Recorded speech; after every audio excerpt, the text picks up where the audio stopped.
Israel Air Force Museum. עברית אצלה. עברית אצלה. Okay, I'll start. So this is the exhibition hall. The exhibition here is called Power, and its purpose is to show the power and the strength of the Israeli Air Force. All of the pictures here were taken by a photographer that his name is Mightiest. He was a technician of the F-16s, and during his service he fell in love into photography and decided to combine between his two loves, and he became the main photographer of the Israeli Air Force. He cooperates a lot with the aerobatic team. Have you heard about them? Anyone? Okay, so that's a team that makes aerial shows in the Independence Day and when the flight course finish the course. Okay, so these are 4 pilots and 1 navigator. They're all instructors from the flight school, and it's sort of like a prize to be a part of the aerobatic team, and they're flying on training planes. So they used to fly on this plane. This is the Israeli improvement of the Mightiest, which is a French plane. Now they're flying on this plane. It's the Texan T6, and the flight school is 5 minutes away from us. So there's a good chance that we'll see it in the sky this time. Here we can see the aerobatic team, the 4 pilots and the 1 navigator. We don't show their faces because we're not allowed to. Pictures of pilots are not allowed to be taken because of security reasons. So we can continue this way, please. So as we said, we're not allowed to take pictures of pilots, but here the face is blurred, but we can see the suit that the pilot is wearing. It's green and it's made out of a material that is called nomics. Anybody heard about it? So that's a material that if it comes in touch with fire, it crumbles. So if something happens to the plane, if the plane is set on fire, nothing will happen to the pilot because the suit will just crumble away from him. In this picture, I can concentrate. This picture is the Apache. It's a rescue helicopter. Anybody wants to guess what happens to it here? Okay, so actually the plane is... Okay, so the helicopter in the picture is defending itself. How? Our enemy is using heat-seeking missiles, which are just like little missiles that that are sent to the helicopter and can reach it because of its heat. They can define where is the heat of the engine, and they hit there. So in Israel we use decoy flares, which are just like little fireworks that the helicopter releases, and then nothing happens to the plane because the heat-seeking missiles will touch the decoy flares and not the engine of the helicopter. So in this picture it just releases the decoy flares and nothing happens to it. Amazing. This is the M346. It's an Italian plane, the only Italian plane Israel uses right now. All of our other planes are American. This is a combat plane, but it's used for training. Sorry for the noise. It's a combat plane that is used for training.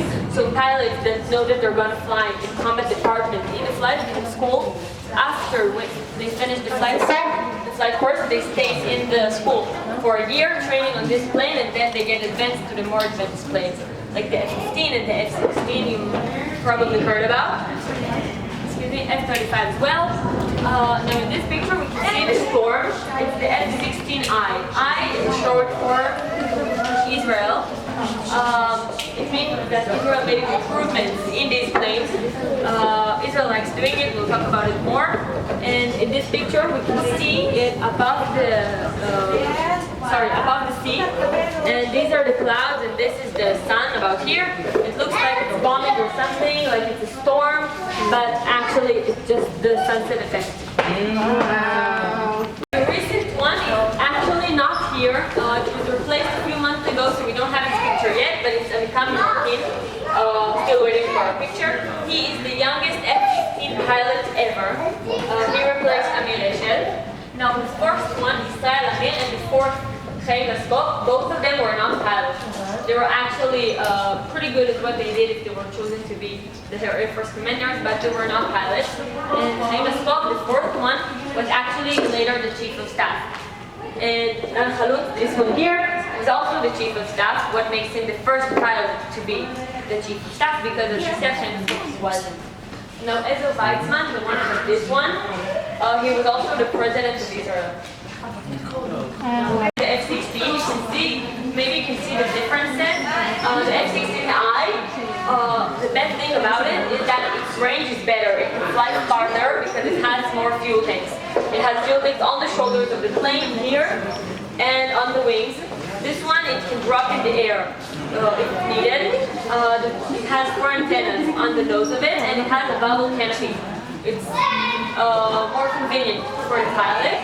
Now this one, number 107, it's the F-16 with most downing in the world. This plane downed 6.5 enemy planes. It's a world record for an F-16. Now you want to ask what half is. Half is when 2 pilots down the same plane and you can't tell which one did it, so each one gets a half. Pretty mature. It's mostly for the ego of the pilot. But this one has 6.5. We have it in a museum. It's now in coloring, so we won't be able to see it. This one also took part in Opera operation in 1981 when Israel bombed the nuclear reactor in Iraq. This plane was number 2 in the order. It was the one that took part in the operation. And if you look closely, it has sort of a triangle. It's the symbol of the operation. All of the 8 planes that took part in the operation has it. The last 12 were finished going down. F-16I that we already talked about. Israel loves making these things. For example, this is the F-15I, also an improvement. This is the Hercules C-130J. It's a bit wider, longer, the propellers are sharper than the Hercules C-130. Also the color is different. These are the Sikorsky CH-53. It's a rescue helicopter or cargo helicopter. It's very big, and Israel, it came around in the 70s. Israel found out how good these helicopters are, so they improved it. They changed 2,000 pieces inside of it, so it can be used until 2040. So it came around the 60s, 70s, it's still in use and going to be used in a lot more years. This is the cockpit of this helicopter, and this pilot is the first Bedouin pilot in Israel. You can't see his face, but he is. This pilot is the first Bedouin pilot in Israel. Now we can go out to see the planes.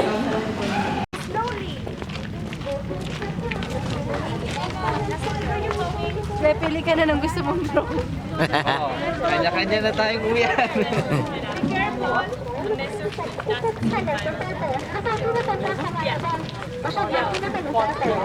You know what the messer is in German? It's a knife. Yeah, I'll ask you if anybody knows, and you'll say, yeah, me. And you can take a step back, and I'll let everybody come here. Guys, you want it right now? So, can anybody hear me? Can you hear me all? Okay, so this is the Messerschmitt. It's a German plane, and it's the first combat plane that ever arrived to Israel. When the country was first established in 1948, we had an embargo over Israel. Anybody knows what it means? It means that no country in the world will sell weapons. So Israel had to find other solutions for that, and they really wanted the Messerschmitt. It's a German plane. Anybody know what Messer is in Germany? In German? Exactly. Great job, guys. So Messer in German is a knife, and this plane is a German plane, and Israel really wanted it. So the Czech Republic was the only country that would help us in our situation. And what happened was that the plans of the Messerschmitt was transferred from Israel to the Czech Republic, and then we bought it from them. Even though all of our efforts to receive these planes, it went out of service 4 months after it arrived. That was because of a technical and a psychological reason.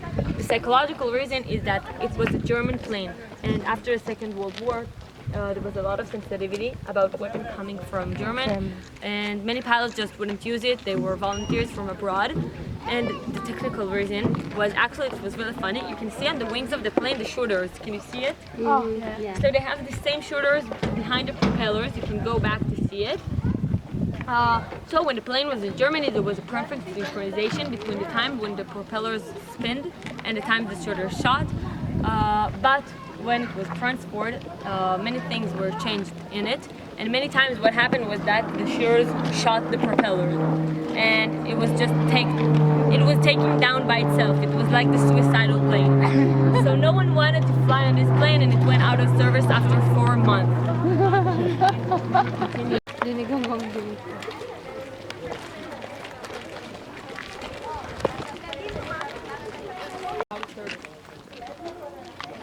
Okay, so we crossed a bit of the aircraft display, and now we're talking about late 60s. In the 60s, France was Israel's main supplier of weapons. All of Mirage. These were the best planes Israel had in the 60s.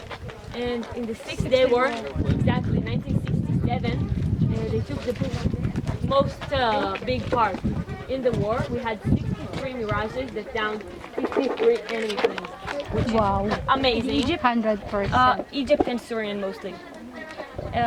Sorry. Now, after the war, Israel came to France asking for more planes like this because they figured out how good they were. And France said, okay. They signed a purchase agreement for 51 Mirages, but the planes never arrived because after the Six-Day War, France was very mad over Israel that they bombed against France. That was their ally, and our planes never came. Israel had to find a better solution, so they stole the planes of the Mirage from France, and they started building the Nesher, which is number 501. This is the Nesher. So it's a French-Israeli plane, like an Israeli Mirage, and it worked, but it wasn't as good as the Mirage. So Israel decided to improve this one more, and that's how they had the Fear, which is number 712 until the end of the world. These are all Fears. Now both the Fear and the Mirage went in service after the Mirage. Fear and Nesher went in service after the Mirage, but went out of service before it. The Mirage was it was in service together with the F-15 and the F-16. It was the best plane Israel had in many years. Now this one in the museum, it has 13 downings. It means that this plane downed 13 enemy planes. Usually we have another one like in the middle of it, but it's in color and white now, so we can't see it. But it also has 13 downings on it. So in the museum we have a nickname for them. We call them the Bar Mitzvah twins. Because one of them has 13 downings. Now we can go see the downings if you'd like. Oh my God. How do you call it? Targets. Shots, yeah. Bullseyes. That's the word I was looking for. The color is, because the planes are outside, the color is just getting older. So we take planes for coloring. You can see each time there's a hole in the plane. It means that the plane is on color. It's in coloring.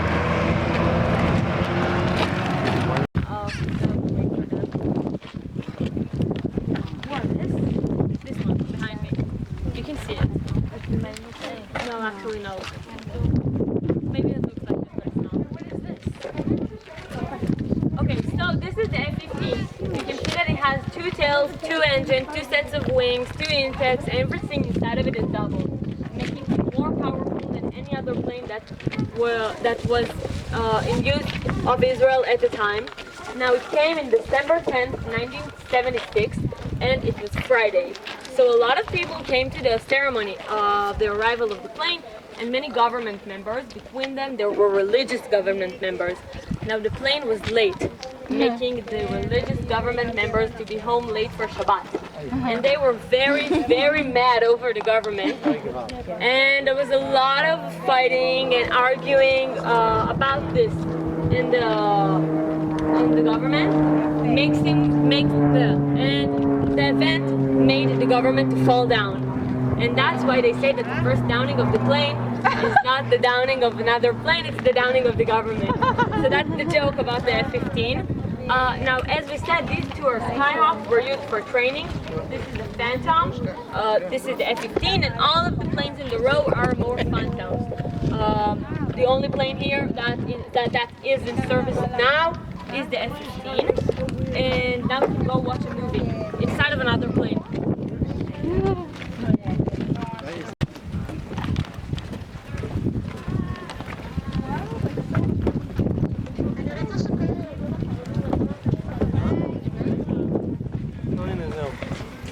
Boy, tali. Gusto ko sumali sa iyo. Dahil na makikitulong.